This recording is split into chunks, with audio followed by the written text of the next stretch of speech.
అసలు సిసలైన ముదిరాజు పిల్లగాడు వీడే ఎన్ని చేపలు పట్టాడో చూడండి. ఇవి చెట్టు కింద అయితే ఉన్నాం, మేము వాగులో ఉన్నాం. Hi friends.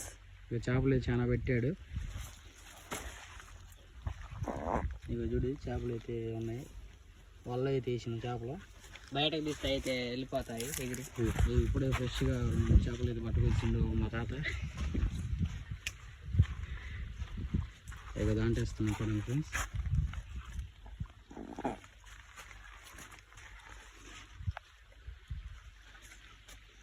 ఈరోజు అయితే ఈ చేప చూడు ఎంత పెద్దగా ఉందో. మామూలు లేదు ఈ చేప అయితే, ఒక 6 కేజీలు ఉండిద్ది. అసలు చూడు చేప అయితే ఎట్టుందో, దీన్ని చూస్తేనే భయం పడుతుంది. కింద నుంచి నడుములా పైకే ఉంది చేప అయితే, మొయ్యలేకపోతుండు. ఇది ఎంత బరువు ఉంది ఇది. ఓ కాస్త బరువు లేదు ఫ్రెండ్స్, చూడు ఎలా సాగుతుందో కిందకి.